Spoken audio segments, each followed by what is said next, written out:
left hand, I have a feather. In my right hand, a hammer. And I guess one of the reasons we got here today was because of a gentleman named Galileo a long time ago, who made a rather significant discovery about falling objects in gravity fields. And we thought that where would be a better place to confirm his findings than on the moon. And so we thought we'd try it here for you. The feather happens to be appropriately a falcon feather for our falcon. And I'll drop the two of them here, and hopefully they'll hit the ground at the same time. How about that? This proves that Mr. Galileo was correct in his findings. Shalom Leculan, shalom a todos os amigos do canal Techuvá Total. Eu sou Renato de Prinz e trago para vocês hoje mais um estudo de um pedacinho da física. Estamos estudando alguns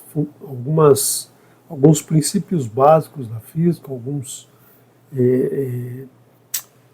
alguns estudos que nos mostram a relação entre as grandezas básicas e como essas grandezas nos são apresentadas na escritura, né, com uma visão um pouco diferente do que você está acostumado, né, olhar a Torá com um viés de um físico, do olhar de um físico, encontrando no texto explicações que se adequam aos resultados encontrados na física. Claro que a escritura não é um livro de ciência, um livro de física, né? Ela dá margem a muitas interpretações, mas a gente observa, pelo que a gente já estudou em alguns encontros anteriores, a gente observa que há uma relação muito grande entre o texto escrito e as equações ou os conceitos que nos são apresentados na física, né? Mostrando aí que há uma relação muito forte entre o que a Torá nos diz e o que nós observamos no nosso dia a dia. Então vamos abrir o coração para encontrar essa semelhança, para encontrar essas explicações.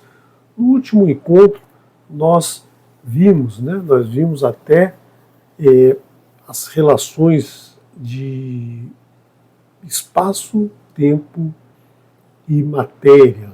Né? Vimos que as três têm uma relação muito forte, uma não pode conviver, existir sem a outra. Todas elas têm um grande relacionamento entre elas, né, que nos é trazido no primeiro verso da Escritura.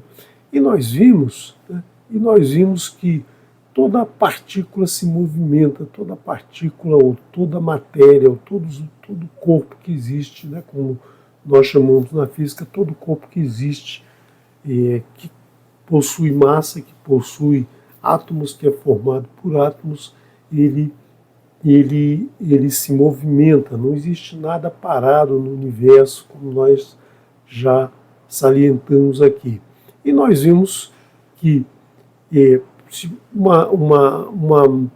um corpo qualquer, um corpo que tem uma massa qualquer, está numa posição num determinado tempo, com a evolução do tempo, ou seja, com a passagem do tempo, com o crescimento do tempo, o tempo sempre vai para frente, e ela pode estar em uma outra posição, num outro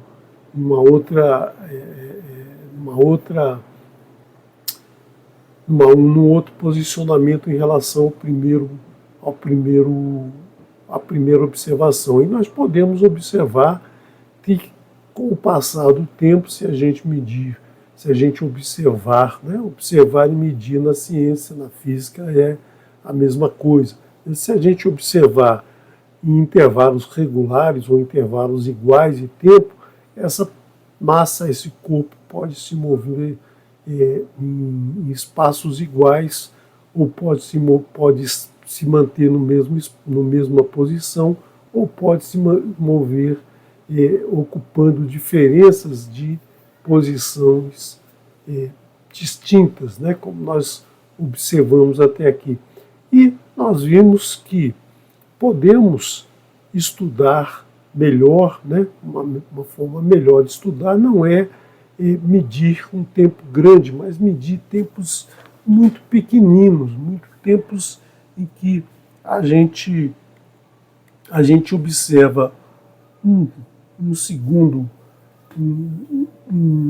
uma segunda observação, no segundo momento do tempo, a gente observar que essa segunda posição é muito próxima da primeira. Então nós podemos observar, né, nessa figura aqui que marca a posição de um corpo no tempo T1 nessa posição S1 e no tempo T2 nessa posição S2. A gente observa que a curva, né, pode se aproximar aqui por uma hipotenusa de um triângulo retângulo, né, que tem esse lado aqui como sendo a diferença de S2 para S1 e aqui esse lado a diferença de T2 para T1. Então, se a gente fizer com que esse T2 se aproxime de T1, ou seja, trazendo esse ponto para cá o máximo possível, nós vemos que o S2 vai se tornar S1 e o triângulo vai ficar exatamente, né, a hipotenusa vai ser exatamente a curva, ou seja, a tangente à curva. Então nós vemos aí uma maneira de observar o movimento pontualmente, em vez de observar passado um grande intervalo de tempo. Por exemplo, você vai de uma cidade para outra, você sai de uma cidade no seu carro, né, marca lá a hora de saída e você sabe que essa cidade está aí a 100 km e você está andando numa velocidade de 100 km por hora. Então você esperaria que depois de uma hora você estivesse naquela cidade. Mas acontece que no meio do caminho, o teu velocímetro marca lá 100 km por hora, mas acontece que no meio do caminho você às vezes acelera um pouquinho, você desacelera também às vezes, né, dependendo das condições da estrada, e você vai observar que vai chegar naquela estrada, apesar de que toda hora que você olhava no teu velocímetro estava marcando 100, você vai observar que vai chegar naquela cidade muito depois de uma hora. Enfim, você tem uma velocidade média, né, que é a velocidade marcada pelo tempo final e a posição final, e o tempo inicial e a posição inicial. Você vê aí que essa diferença não é igual à velocidade do teu marcador, porque o teu marcador mede a velocidade instantânea, aquela velocidade naquele instante que você olha para ele, mas eventualmente você vai ter movimento acelerado ou desacelerado. Então vamos observar como é que a gente consegue obter essa velocidade instantânea, né? Essa velocidade que o teu velocímetro marca lá no teu carro. Então vamos fazer com que esse tempo aqui se torne cada vez mais próximo de T1, ou seja, a observação é aquela olhada no teu velocímetro de segundo a segundo, de fração de segundo a fração de segundo, fazendo com que essa fração fique cada vez menor, né? A gente diz que isso é o limite desse tempo 2 se aproximar desse tempo T1, ou seja, esse limite aqui está dizendo que essa diferença T2 menos T1 é muito próxima de zero. Né? Não é zero porque senão a gente não conseguiria fazer essa divisão. Mas matematicamente a gente pode dizer que é um valor muito pequeno, que praticamente a gente não consegue observar. E o que vai acontecer é que esse S2 e esse S1 vão se tornar muito próximos, né? Então, a isso a gente chama de diferença de espaço, né, dividido pela diferença de tempo, quando o tempo se torna muito pequeno, né? Essa diferença de tempo se torna muito pequeno. Também é chamado de derivada temporal, né? Então, essa letra D dividido por dt aqui significa uma derivada temporal. A derivada nada mais é do que fazer essa aproximação. Então, Hoje a gente está apresentando isso para você de uma maneira muito simples, isso é muito usado, toda a escola ensina isso, né? Criança já, às vezes, no último ano do colégio já vê essas relações aqui, mas se levou muito tempo, né, para que se desenvolvesse esse tipo de cálculo, esse cálculo diferencial, como é chamado na matemática. Né? Esse cálculo diferencial permitiu a evolução da física, permitiu o desenvolvimento da física, o entendimento de como as coisas acontecem no nosso mundo. Então, essa derivada temporal de S, ou seja, a variação de S dividida pela variação do tempo, quando o tempo se torna muito pequeno, é chamada de velocidade, ou seja, essa tangente aqui vai se tornando cada vez menor e a gente vai falando, vai observando cada posição nessa curva aqui. Estou falando isso para que você possa acompanhar o próximo raciocínio que a gente vai trazer aqui. Então essa é a velocidade instantânea, a velocidade que o velocímetro do teu carro marca. Né? Quando você olha para ele está marcando o tempo, né? Ele está marcando o tempo infinitesimal, ou seja, muito próximo do anterior, e o espaço que ele está percorrendo naquele tempo, ou seja, o que a roda está rodando e está impulsionando o teu carro para frente. Né? É muito diferente esse tempo, essa velocidade, da velocidade média, né? Desde a saída do teu ponto de saída até o teu ponto de chegada, até a cidade que você chegou. Então você vai falar, poxa, eu andei a 100 km por hora, mas eu levei mais de uma hora para andar 100 km. Por quê? Porque, eventualmente, no meio do caminho você reduziu, você às vezes acelerou, às vezes desacelerou e não percebeu, né? Não percebeu essa velocidade instantânea, porque você não dirige olhando para o velocímetro o tempo todo. Né? Então vamos ver aí uma partícula que está em 3 posições distintas, né, com o passar do tempo, considerando que essa diferença de medição de tempo é sempre igual, ou seja, nós estabelecemos uma observação por cada segundo. Né? A cada segundo a gente olha onde está a partícula, qual é a posição da partícula. E se a gente observar que as diferenças de espaço percorrido nesse tempo são distintas, ou seja, S2 menos S1 é diferente de S1 menos S0, significa que com o passar do tempo essa velocidade está aumentando, ou seja, o valor do momento, que é justamente a massa da partícula vezes a diferença de espaço dividido pela diferença de tempo, está se tornando diferente do anterior. Então aqui você tem um P0, um P1 e um P2. Né? Então essa é a expressão.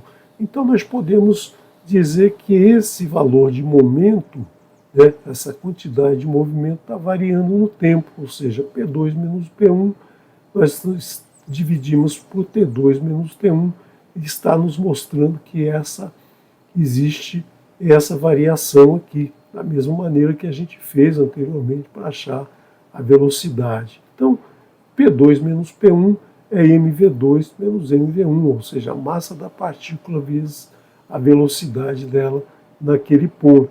Né? Então nós podemos dizer, né, que como a massa aqui é comum, nós podemos expressar dessa maneira. E nós sabemos que a velocidade é a diferença de espaço dividido pela diferença de tempo. Agora a gente tem que observar que esses tempos aqui, né, T2 menos T1 e T1 menos T0, essa diferença é igual a essa. Então nós vamos ter a mesma situação que nós vimos anteriormente do triângulo, fazendo aqui o limite desse tempo, né, se tornar infinitesimal, a diferença se tornar quase imperceptível. Então nós dizemos que aqui é o limite da distância e também o limite do espaço dividido pelo tempo ao quadrado, porque aqui você tem aqui um valor T2 menos T1 aqui e o valor T2 menos T1 aqui. Então esse termo aqui está ao quadrado, né? Então essa é uma forma da gente representar esse limite, né? E esse limite aqui a gente chamou de derivada do momento em relação ao tempo, né? A derivada temporal do momento, como nós vimos no exemplo anterior, que vai ser também a derivada da velocidade, a derivada temporal da velocidade, ou a segunda derivada do espaço, né? A segunda derivada temporal do espaço. Por quê? Porque aqui nós temos o tempo, né? O tempo elevado ao quadrado. Então essa aqui nós chamamos de derivada primeira, nós só chamamos de derivada, e aqui nós chamamos de derivada segunda. E a gente sabe que o físico, né, os físicos matemáticos não gostam de carregar muitas letras, né, para não confundir. A gente chama esse valor aqui de dv dt, ou a derivada segunda do espaço, como aceleração. Nós chamamos disso de aceleração. Então esse é o nome dado ao processo que você está lá no seu carro, você quer ultrapassar, você precisa ter mais velocidade no mesmo tempo, então você acelera o seu carro. Ou então você está numa situação em que precisa reduzir a velocidade, ou seja, desacelerar o teu carro por um problema qualquer, você não pode acelerar mais, está passando o limite de velocidade ou tem algum perigo à frente, você desacelera. Então você vai fazer com que essa variação aumente ou diminua. Então isso que é o acelerar, ou seja, a variação do momento, que vai fazer com que essa curva se apresente dessa maneira, diferente de alguma curva que a gente já viu anteriormente. Então isso significa o quê? Que quando a velocidade varia no tempo, a massa ou a partícula ou esse corpo está acelerando desse sistema de referência. A gente tem que sempre tratar do sistema de referência em que a gente está observando, porque observadores distintos podem observar relações diferentes, embora o fenômeno tenha que ser sempre o mesmo, né? Você observa aqui que o corpo está acelerando, qualquer pessoa que observar em um outro sistema vai observar que esse corpo está acelerando. Talvez a expressão que ele vai mostrar aqui, né, seja um pouco diferente, como nós sabemos hoje, né? Levou muito tempo para se chegar a essa conclusão, para se observar essa variação de apresentação de resultados conforme se está num sistema de observação ou em um outro sistema de observação que se move um em relação ao outro, né? Isso só foi possível quando se estudou uma área da física que se chama de eletromagnetismo, porque até então, até o final do século XIX, os anos 1800, não se tinha nada que andasse com velocidades maiores do que, por exemplo, um trem, um cavalo, né? Que são alguns quilômetros por hora. Então, não se tinha observações diferentes. Quando se passou a estudar o eletromagnetismo, que se observou velocidades muito, muito grandes, se percebeu que precisavam ser corrigidas observações por pessoas ou por observadores que se moviam em relação um ao outro, né? Isso é um assunto que nós vamos tratar, se a tela se permitir, mais à frente, se houver tempo, se houver interesse de se estudar um pouco do que nós conhecemos hoje como relatividade, né? Então vamos ver essa expressão da aceleração aqui, né? Que é essa variação do momento no tempo nos dá a aceleração. Ela é representada, ou seja, por ma, ou seja, a massa acelerada. E esse ma nós chamamos na física de força, né? Nós reduzimos aqui essas duas letras, nós chamamos de força. Então, o que é a força? A força é a ação que provoca o movimento. Então, toda a ação, né, toda a ação sobre um corpo faz com que esse corpo se acelere, ou seja, a sua velocidade se altere no tempo.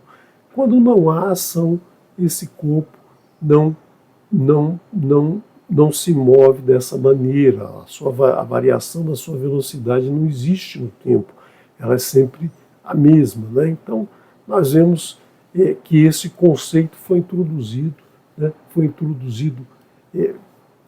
Nos anos 1600, no século XVII, né? Então se passou muito tempo sem se chegar a essa observação. Por quê?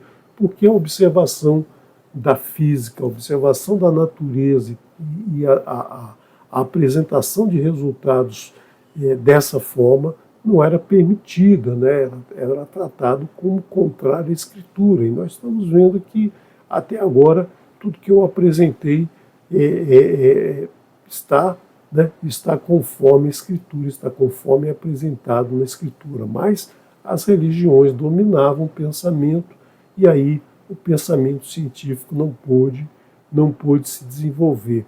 A partir do momento em que não era mais possível esconder as observações ou dizer que as observações estavam erradas, né, como a queda dos corpos, como nos apresenta o filme inicial aí da abertura, né, a queda de dois corpos, um martelo muito pesado e uma pena muito leve, numa região onde não existe a resistência do ar em volta daqueles dois corpos, como na superfície da Lua, né?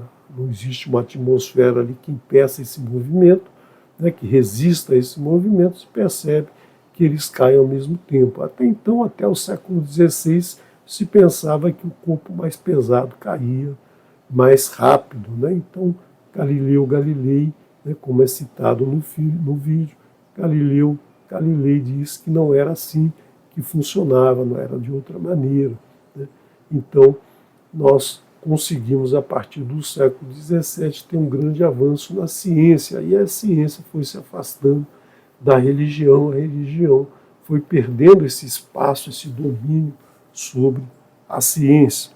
Mas, então, nós vamos fazer um resumo agora das grandezas fundamentais que nós vimos: o tempo, o espaço e a matéria, né? A matéria que nos interessa, porque é da matéria que a gente observa tudo no universo, é a matéria que constitui o universo, é a matéria que são os átomos que constituem, né, tudo que existe no espaço. Mas nós não sabemos, né, exatamente qual a definição de tempo, espaço e matéria. O que é o tempo? Né? O que é essa grandeza que nós observamos, que flui, sempre crescendo, sempre crescendo no sentido de não voltar atrás, de não retornar a um tempo inicial. O que é isso? O que é esse tempo? Nós usamos o tempo, nós medimos uma variação no tempo, ou seja, através da observação de algo que se repete, né? Se repete com um período, como, por exemplo, uma vibração de uma mola no relógio, né? que é o mais comum, o gotejar de um grande, uma caixa d'água muito grande que tem um furinho muito pequeno, a gota vai caindo sempre na mesma frequência, ou seja, leva o mesmo tempo para cair cada gota. E nós usamos essas observações, mas nós não sabemos exatamente o que é o tempo, né? Muitos cientistas tentam explicar o tempo de várias maneiras, né? Muitos até dizem que o tempo não existe, o tempo é um conceito humano, um conceito do nosso cérebro, mas a gente observa, né, que todas as grandezas, principalmente a maioria das grandezas da física se relacionam através do tempo. ao fluir do tempo, a essa evolução, né? Porque já que o tempo não volta atrás, a gente não pode falar em involução, mas sempre em evolução do tempo, né? Então, sempre há essa evolução. E o espaço, né? O que é o espaço? O espaço é a separação entre dois pontos materiais, dois corpos materiais. Se você não tem corpo material, você não tem como observar o espaço. E o que é a matéria? Nós dissemos que a matéria é composta de átomos, mas o que são átomos? Átomos são partículas elétricas positivas e partículas elétricas negativas. Mas por que isso, né? Qual é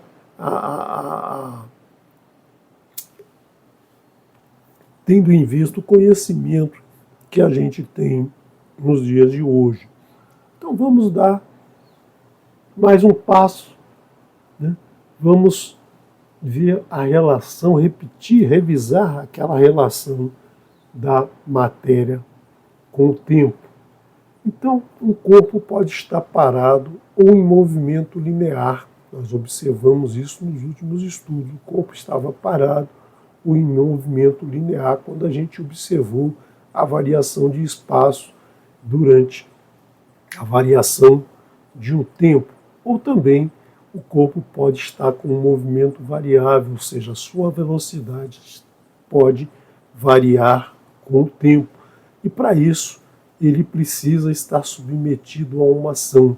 E nós observamos que no universo nada está parado, nada está em movimento linear, né? Apesar de que toda a religião que existia até o século XVII dizia isso, né? Que o nosso planeta estava parado no centro do universo, nós vimos que não está, né? Nós sabemos hoje que nada está parado desde o interior dos átomos até, né, as galáxias, maiores galáxias, as galáxias mais distantes que a gente pode observar. Então nada está parado, nada está em movimento linear, mas é um conceito importante que a gente precisa entender para poder observar o movimento variável, ou seja, o movimento variável precisa de uma ação acontecer sobre ele para que ele exista, né? Nós vimos aí que para que exista uma variação da velocidade no tempo, é preciso que alguma ação aconteça sobre ele, né? Aquela multiplicação da massa pela aceleração, um conceito chamado de força, que é, né, que hoje a gente sabe que é um conceito muito mais amplo que isso, mas é a ação, né, a ação que acontece sobre esse corpo. Agora você veja lá na Escritura essa frase, Veruach Elohim merachefet al pinei ha'maim, e o mover, né, e a ação, né, de Elohim paira, o age sobre as faces das águas. Então nós podemos interpretar o que, né? As faces das águas são os corpos que se movimentam. Por quê? Porque as águas nunca estão paradas, né? Só quando se congelam, quando está no movimento, um movimento restrito, né?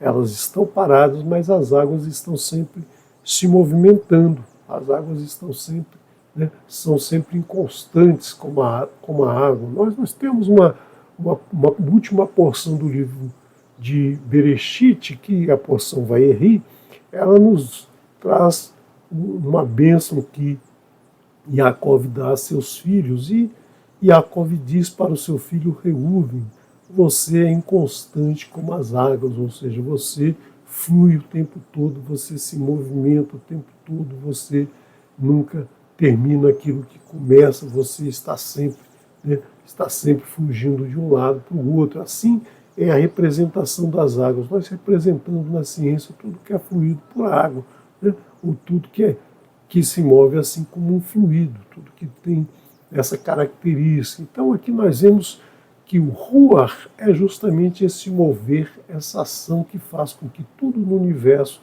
se movimente, né? Então, o Ruach Elohim, o mover de Elohim, age, né? Merharefet também é a palavra que significa um espaço amplo, ou seja, um universo, né? Todo o universo se move, né? Então se espalha, todo o universo tem movimento. Então aqui nós vemos que essa tradução aqui é muito coerente com o que a gente vem estudando na física. Claro que a religião traduziu isso aqui de uma maneira que a gente não consegue entender o do que se está falando. A gente precisa acreditar naquela religião, a gente precisa ter fé naquilo que está se dizendo, porque não existe uma comprovação física daquilo que eles definem. Eles definem Ruach como Espírito Santo, né? Espírito de Elohim, o Espírito de Elohim, que na verdade a gente não sabe o que é, a gente não sabe identificar o que é isso, mas quando a gente transforma esse Ruach como o mover, a ação de movimento, esse movimento que muitas vezes a palavra Ruach representa o vento, por quê? Porque o vento movimenta, né? Movimenta tudo que está à sua frente, né? O movimento do vento é chamado de Ruach, né?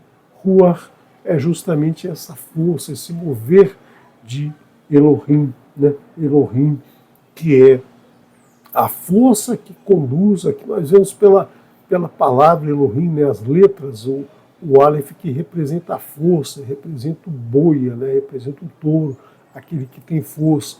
O Lamed representa a condução, né? O cajado do pastor que conduz as suas ovelhas. Então a força que conduz, e nós temos aqui essa rei que é a ação, né? A ação que se revela essa Yud, né? Essa Yud é a ação, essa rei, e essa Yud representa a ação de revelar o que? Essa Amém, o juízo. Então, fazendo a leitura dessa frase com o entendimento do que a gente viu de física, dos conceitos de física, das grandezas tempo, espaço e matéria, nós podemos dizer que essa frase está dizendo que todo o movimento do universo se dá porque existe uma ação de Elohim sobre todo o universo, sobre toda a matéria. Então, a matéria, ela está sob a ação de Elohim, sujeita à ação de Elohim. Quando não há essa ação, a matéria está parada, a matéria não se movimenta, a matéria não evolui. Toda a evolução do universo se dá porque existe a ação de Elohim agindo sobre cada partícula de matéria do universo, né? Então você verifica aí que não existe nenhuma contradição entre os conceitos da ciência e o que a Torá nos apresenta. Vamos andar mais um pouquinho agora, vamos ver, né? Trazer mais alguns conceitos para você então acompanhar melhor, né? Esses conceitos da física e compatibilizar esses conceitos com os conceitos trazidos na Escritura, com a informação trazida na Escritura. Então nós observamos o quê? Que num sistema de referência inercial, ou seja, aquele em que não existe ação de nenhuma força, ou seja, nada está agindo sobre ele, a matéria não está submetida a uma ação externa, ela se move em linha reta com velocidade constante. Nós vimos isso anteriormente, né? Se variando o tempo aqui, a variação de espaço é a mesma, ou seja, com o fluir do tempo nós temos a mesma variação de espaço, nós dizemos que esse corpo se movimenta em linha reta. Ou então está parado, ou seja, tempo muda e a posição é sempre a mesma, a velocidade é zero. Então essa aqui, né, essa aqui é uma relação, né, uma relação que a gente chama de, de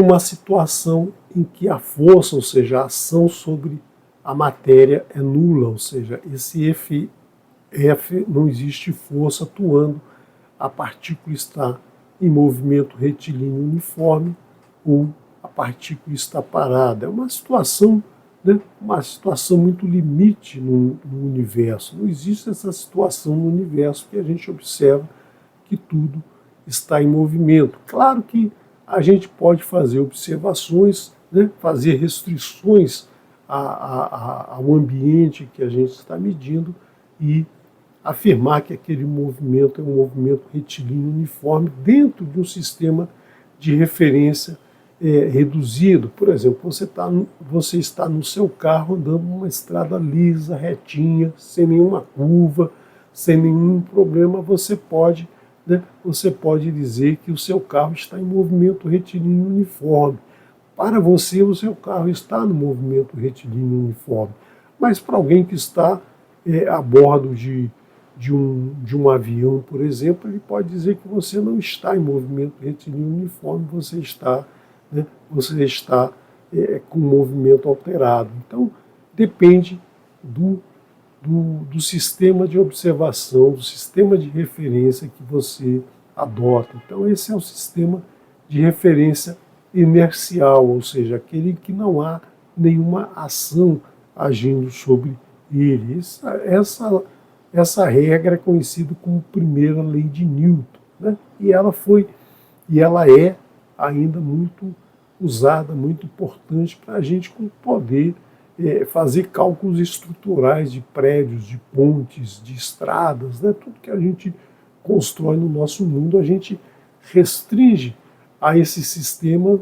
Por quê? Porque dentro da limitação do espaço que a gente tem, né, das velocidades que a gente tem no nosso planeta, essa regra é válida. A gente diz que ela não é válida num sistema mais amplo, no sistema do universo, né? A gente tem que sempre perceber que existem forças atuando sobre a matéria. Então, num sistema desse, né, você não sabe dizer se está em movimento ou se você está parado. Quando você está no movimento retilíneo uniforme, você não sabe dizer se está em movimento ou se você está parado. Você não consegue fazer essa observação. Se você estiver num trem, né, ou num navio, num transatlântico, todo fechado, navegando em águas calmas, você não sabe se está parado dentro da sua casa, na sua casa, ou se você está dentro de um navio. Tudo que você executar dentro do navio, toda experiência física que você executar ali, você não vai perceber se existe alguma variação ou não de estar em movimento ou estar parado. Isso foi uma descoberta na física que permitiu o desenvolvimento da nossa indústria, né, da nossa construção, da tecnologia associada ao desenvolvimento da industrialização, né? Tudo isso utilizava essas regras aqui. Mas porque naquela época, como eu disse anteriormente, naquela época, nos anos 1600, século XVII, as velocidades maiores que existiam eram a velocidade de animais e quando apareceu o trem, né,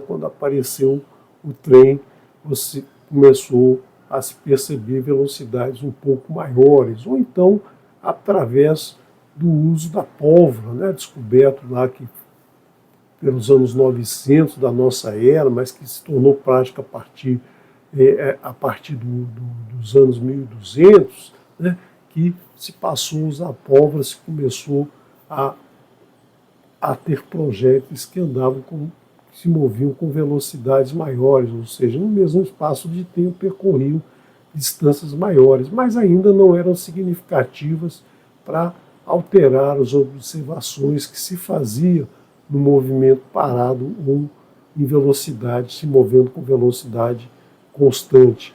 Só passou a ser significativo quando se começaram a estudar fenômenos eletromagnéticos. Nós veremos um pouquinho mais à frente que se começou a perceber que uma pessoa que se movia num sistema de referência inercial estava observando qualquer fenômeno, quando ela observava esse fenômeno, uma outra pessoa que estivesse parada estava observando o mesmo fenômeno, mas o entendimento, as equações eram diferentes, né? As equações do movimento eram diferentes, e aí precisou se fazer correções, né? Se rediscutir todos esses conceitos para se chegar ao que hoje a gente chama de teoria da relatividade restrita a esse sistema de referência inercial. Não nos interessa entrar nesses detalhes nesse momento. Vamos prosseguir para uma outra situação, né? A outra situação é quando o corpo está sujeito a uma ação externa, ou seja, existe uma outra matéria, algum outro corpo que provoca uma ação sobre aquele corpo, ou seja, a sua velocidade vai variar no tempo. Então essa força de um corpo A age sobre esse corpo que está em estudo. Nós temos um grupo de forças que é muito significativo, que a gente utiliza muito, que a gente trabalha muito com eles, né, porque são bastante observados no nosso universo, que são as forças de corpos, né, forças que agem, né, exatamente na linha de ação entre o corpo que produz a força e o corpo em que a força está sendo produzida, ou seja, há uma linha de ação, uma força central, se centraliza do centro daquele corpo que produz a ação de movimento e o corpo e o centro do corpo que está em movimento. Então aí esse tipo de força é chamado de força central. Essa força central ela vai ter uma característica muito interessante, ela vai conservar o que a gente chama de energia, que nós veremos um pouquinho mais à frente, de onde aparece essa energia, o que é essa energia, que grandeza é essa, né? Uma grandeza que se deriva dos conceitos que a gente tem até agora. E existe um outro tipo de força, que é uma força que não é central, ela é uma força resistiva, uma força que nós chamamos também de friccional, ou seja, ela aparece nos movimentos, como uma reação entre corpos. Numa dimensão mais reduzida de espaço, nós podemos dizer que essas forças friccionais também são forças centrais e conservativas, mas observando numa dimensão maior, que a gente chama de macroscópica, ou seja, uma visão maior, a gente percebe que elas são forças resistivas, né? E o que são essas forças? Essas forças muitas vezes são reação da constituição desse corpo à ação de uma força central. Por exemplo, quando você faz qualquer movimento, quando você produz qualquer movimento, há um aquecimento, há uma geração de calor dentro daquele corpo que está se movendo. Então, essa é uma força que, a partir da ação de uma força conservativa, de uma força central, houve uma reação das partes internas daquele corpo e provocou esse surgimento de algo que a gente chama de calor. Por exemplo, também é a resistência que se faz, né? Quando você caminha para frente, há uma resistência o seu pé quer ir numa posição e a Terra, o planeta, resiste àquele movimento. E a partir dessa resistência você ganha impulso para ir para frente, né? Para ir para caminhar. Né? Se não houver resistência, você vai deslizar, né? Você não vai caminhar, você vai deslizar. Então, o uso dessas forças, ele se tornou muito importante para o desenvolvimento tecnológico. Então, hoje nós temos desenvolvimento de máquinas, né, de vários itens de tecnologia que nós utilizamos no nosso dia a dia, que vem exatamente do estudo dessas forças. E essas forças agindo sobre o corpo vai fazer com que esse corpo se movimente em alguma determinada direção com uma quantidade de movimento variando no tempo. Então, a soma dessas forças todas faz com que haja esse movimento, né? Esse movimento desse corpo. Então, nós vamos estudar um pouquinho as forças conservativas, essas forças que são produzidas por partículas elétricas e magnéticas, né, que são forças que podem tanto atrair quanto repelir. Se você tem um corpo carregado negativamente e o outro corpo carregado negativamente, eles vão se repelir. Se um é positivo, se o outro é negativo, eles vão se atrair. Mesma coisa, magneto, né? Você pega aí um pedaço de ímã, coloca próximo do outro, eles vão se atrair, ou um vai empurrar o outro para longe. Então são forças chamadas forças centrais conservativas e que são de origem eletromagnética. A eletricidade e o magnetismo andam sempre juntos, né? Existe aí uma forte relação entre eles. E existe uma outra força, que é a força gravitacional, a força que uma matéria exerce sobre a outra, que não sabemos exatamente a origem, né? A origem do eletromagnetismo nós sabemos que são provenientes dos elétrons e dos prótons, mas nós não sabemos porquê. Da mesma maneira, nós não sabemos o porquê um corpo atrai o outro com uma força gravitacional, né? Essa força gravitacional que atrai, né? Como a experiência conhecida de Isaac Newton, a experiência não a observação, né? Que muitas vezes não se sabe exatamente se aconteceu ou não, ou se foi uma conclusão mental dele, que a força que atraía uma maçã que caía no chão era a mesma força gravitacional que a Terra atraía a Lua, e daí ele conseguiu então desenvolver toda a sua física, né, a sua física que foi apresentada ao mundo, e daí a gente conseguiu realizar muitos avanços tecnológicos graças a essas expressões que ele nos apresentou, né? Então nós vemos aí que esses são dois tipos de forças que atuam, né, atuam sobre toda a matéria. São dois tipos de forças que vão fazer com que a matéria tenha uma variação no seu momento, ou seja, uma variação da sua velocidade. Todas as forças que fazem com que a gente se movimente, faça com que todo o universo se movimente, faça com que todas as partículas de matéria se movimentem, se originam dessas duas forças, e mais duas forças, né, que vão aparecer também dentro do núcleo dos átomos, né, as forças que agem no núcleo dos átomos, que são forças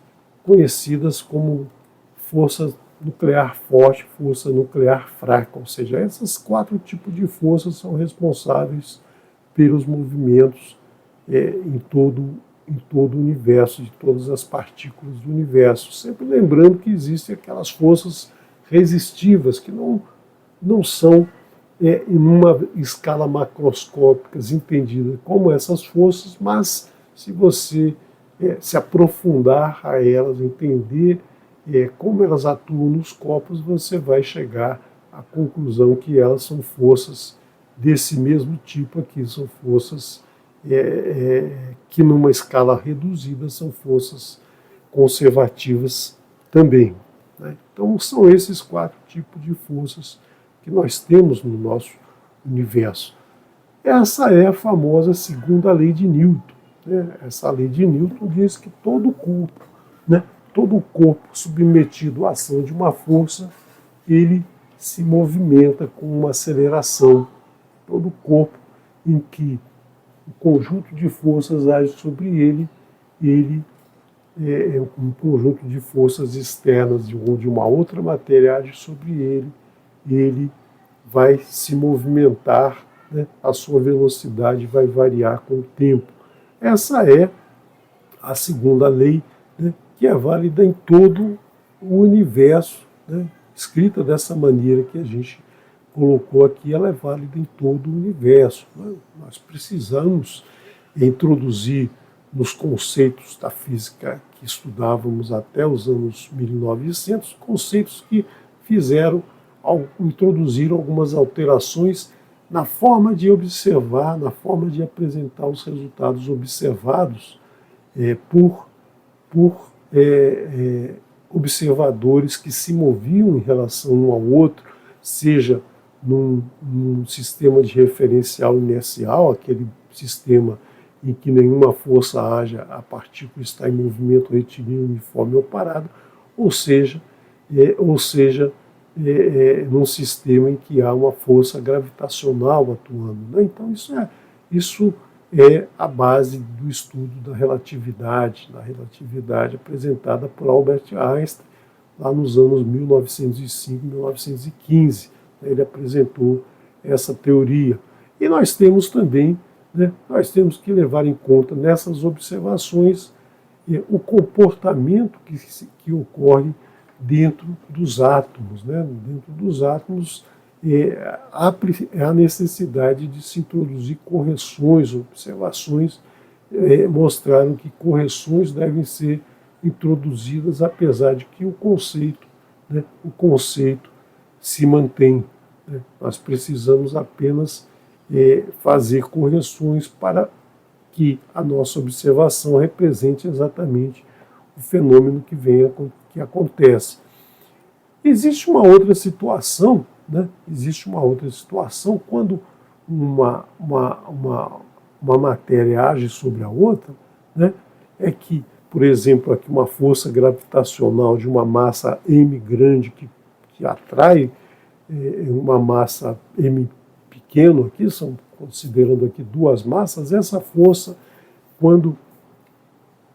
quando existe essa ação, por exemplo, uma força gravitacional, o Sol atraindo a Terra, ou a Terra atraindo a Lua, a partir dessa força gravitacional, né, ela vai provocar aqui, né, por exemplo, a Terra provoca na Lua um movimento, né, dado pela quantidade de movimento que é a massa pequena, massa da Lua, por exemplo, multiplicada pela velocidade, por essa aproximação. Mas existe também uma força contrária que faz com que a Lua seja a que atrai a Terra por uma quantidade de movimento, né? Né, que faz com que a Terra se aproxime da Lua. Então sempre existe esses dois tipos, né? Esses dois tipos de ação e reação, como nós chamamos. E nós sabemos que a soma dessas quantidades de movimento é constante. Por quê? Porque uma atrai a outra, né? Então a gente tem aqui essa constante, essa conservação, digamos assim, do movimento dos dois corpos, né? Então é como se tivesse um cabo de força, você puxa de um lado, seu amigo puxa do outro e ninguém se movimenta, né? Então a ação e reação existe em todo o universo. É o Palalo-Pacade, como nós já estudamos muitas vezes na escritura. Palalo-Pacade significa ação e reação. Tudo que se faz, se tem uma reação contrária, né, conhecida como a terceira lei de Newton. Então, se você chuta uma porta, você sente a dor no teu pé. Por quê? Porque a porta também chutou você, né? Se você empurra alguém, esse alguém está te empurrando. Se você dirige em alta velocidade e bate, né, você vai ser prejudicado, porque você vai receber de volta o impacto da tua batida, seja lá onde for. Que isso não aconteça, mas essa ação e reação que existe em todo o momento. Vamos avançar mais um pouco para você, para que a gente possa chegar num conceito muito importante que está envolvido com o movimento dos corpos no universo. Então nós sabemos lá, nós já vimos que a força é a variação do momento do tempo. Mas você deve ter observado que nos últimos gráficos eu tenho colocado uma setinha em cima das letras, né? O P tem uma setinha em cima e o F tem uma setinha em cima. Isso significa que essas quantidades aqui, elas são distinguidas por três valores. Primeiro, a sua dimensão, né? Segundo, a direção em que ele está agindo. Porque, por exemplo, a Terra, nós vimos aí as forças centrais, né? As forças que vão do centro de um corpo até o centro de um outro. Mas você pode ter uma força um pouco inclinada, então você precisa ter exatamente a componente daquela força, ou seja, a projeção daquela força na linha que une os dois centros. Então você tem aí uma direção de ação.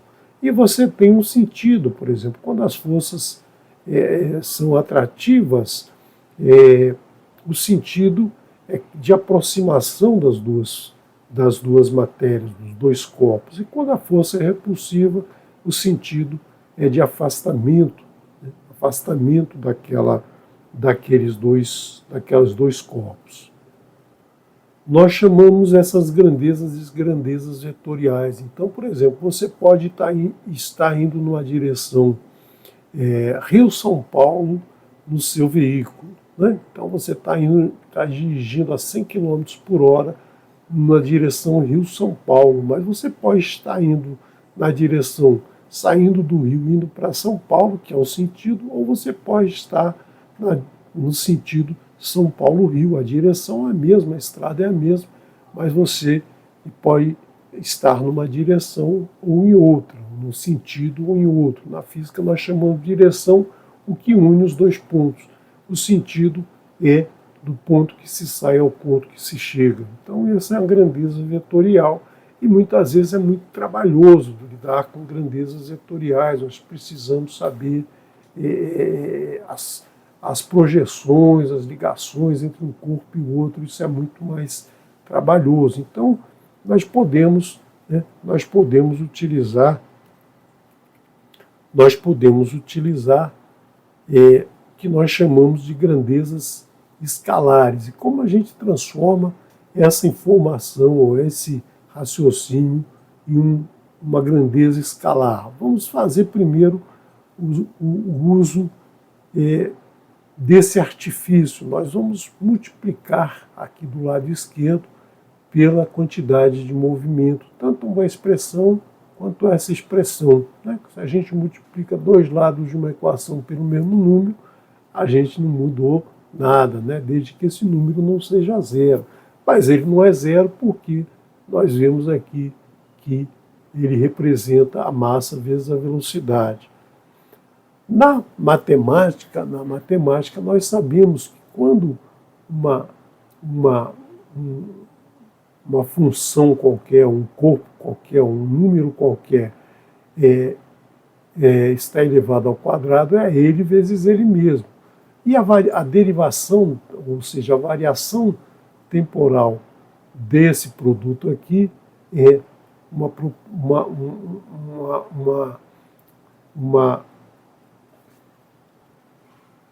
uma propriedade distributiva, ou seja, você tem o primeiro vezes a derivada do segundo no tempo e você tem a derivada do primeiro vezes o segundo. Como nós temos aqui letras iguais, nós temos 2p dt. Então, levando essa expressão para cá, nós vemos que esse lado da expressão representa o quê? Representa esse p, né? Como aqui tem 2p e aqui tem dp ao quadrado, o p vai ser isso aqui dividido por 2, né? Que é expresso dessa maneira aqui para facilitar esse resultado. Aqui para essa expressão de cima, nós podemos escrever esse P que multiplica a variação de P no tempo, né, variação temporal de P no tempo, por essa expressão aqui. Né. E aqui nós colocamos essa quantidade de movimento expressa como a massa vezes a velocidade, né, que é a definição que nós vimos lá atrás. Você vê que aqui a setinha do P sumiu e aqui as setinhas mostrando que existe aqui um vetor. Então esse aqui não é mais um vetor, só que quando você multiplica um vetor por ele mesmo, você está obrigando que a direção e o sentido sejam o mesmo. Então você só tem que escrever a quantidade. Então você está indo do Rio para São Paulo, no sentido Rio para São Paulo, com uma velocidade de 100 km por hora, por exemplo. Então você só precisa dizer os 100 km por hora, você não precisa dizer o sentido e a direção. Por quê? Porque ele se misturou aqui nesse produto, quando a gente fez esse produto aqui. Da mesma maneira esse aqui agora a gente pode escrever, né? A gente pode escrever como sendo um número escalar, só que eu vou escrever já colocando como V a variação temporal da distância, que agora eu chamava de S, estou chamando de X. Dividindo aqui tudo por M, né, nós vamos ter essa expressão aqui igual a zero. Ou seja, aqui nós temos a variação temporal e aqui nós temos uma variação temporal. Também nós podemos colocar ela fora dessa expressão aqui. E como a gente observou lá atrás, né, no caso de um movimento em que não existe uma força agindo, o que acontecia? Né? Que a velocidade era constante. Então, por quê? Porque não haveria variação. Quando algo não varia com o tempo, nós dizemos que ele é constante no tempo, ele permanece sempre o mesmo com o passar do tempo. Ou seja, se nós dizemos aqui que a variação temporal dessa expressão aqui dentro é nula, nós estamos dizendo que esse valor aqui dentro é um valor constante, ou seja, nós chamamos de E, que é a energia do sistema. Então ela é constante no tempo. É daqui que aparece a expressão energia. Então a energia ela está ligada à ação de alguma coisa sobre uma outra coisa qualquer, ou seja, é a ação de um corpo sobre o outro, é a ação que relaciona, né, é uma ação que age sobre um corpo que se movimenta. Então a energia não é nada, né, não é nada, nenhuma grandeza assim que aparece sozinha. Não existe nada no universo que tenha uma energia, mas existe a ação de força, uma ação de atração gravitacional ou atração, repulsão eletromagnética que está envolvida nessa relação uma energia, ou seja, uma forma de expressar essa relação, essa evolução temporal. E essa evolução nós dizemos que ela é constante no tempo, ela não varia. Então nós podemos dizer que o universo hoje tem a mesma energia do momento em que ele foi criado, ou seja, nada se modificou, não aparece energia nova, não aparece nem some energia, a energia do universo é eterna. E a gente tem que tomar muito cuidado porque a palavra energia passou a ser de uso muito frequente de forma errada, né? Se fala em energia positiva, energia negativa, energia disso, energia daquilo, quando na verdade nada disso existe, né? Então por que a energia não é negativa? Porque essa expressão aqui, né, essa expressão aqui sendo nula, ela está apresentando uma velocidade ao quadrado, né, uma massa que são positivos, que são coisas crescentes, e aqui nós temos um produto, né, um produto que tem um sinal de menos, mas esse sinal de menos aqui representa que essa força e essa posição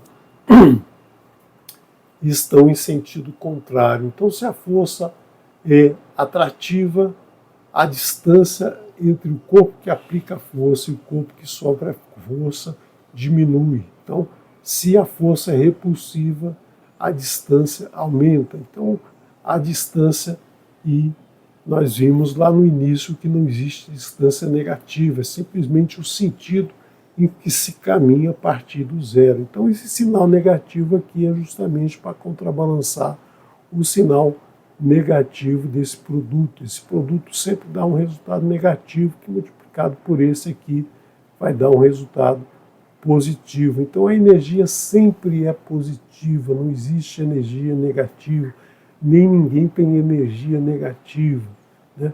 Não existe esse conceito que se usa no dia a dia de energia negativa, força negativa. Não existe força negativa. A força ou atrai ou repele, como nós vimos, né? A força simplesmente atrai ou repele. Não existe ninguém que tenha energia negativa, né? Eu não vou chegar perto de fulano porque a energia dele é negativa. Não tem nada a ver isso, né? Ou você simpatiza ou não simpatiza, aí são outros conceitos envolvidos, mas não existe esse uso que se faz no dia a dia, não é um uso que é matematicamente correto, né? Então nós vemos que a energia total de um sistema é constante no tempo, ou seja, a energia se conserva. Quando as forças são forças centrais, nós dizemos que elas se conservam. Por quê? Porque a energia do sistema se conserva, o sistema fechado se conserva. Por isso que você precisa se alimentar, porque você precisa, né, o organismo tem uma energia constante, então você perde energia e recebe energia. O seu movimento vai ser provocado pela alteração da sua capacidade de se mover, e você tira essa energia de onde? De um sistema maior, do universo, do planeta, do universo que está à sua volta. Então toda a energia de um sistema, de uma cidade, de um país, do planeta, ele vem trazido de tudo que existe no universo. Então todo o universo contribui para que a energia dele permaneça constante. Agora, você pode também estudar sistemas reduzidos, como por exemplo, o teu celular precisa de energia para funcionar. Quando a energia se acaba, ele morre. Então a energia dele não foi constante, não se preservou. Sim, mas ele está dentro de um sistema maior, né? Ele está dentro de um sistema que vai precisar tirar energia de algum outro lugar, ou seja, da tomada na parede, que vai tirar energia de, por exemplo, uma hidrelétrica, que vai tirar energia de um sistema planetário como um todo. Então, ela só aumenta a dimensão do sistema em que você está observando. Então nós sabemos que a energia é representada por essas duas letras, né? Os físicos sempre gostam de reduzir a quantidade de letras para facilitar o entendimento, onde esse T aqui é o chamada energia cinética, energia de movimento. Por quê? Porque aqui nós temos uma velocidade, né? Uma velocidade que está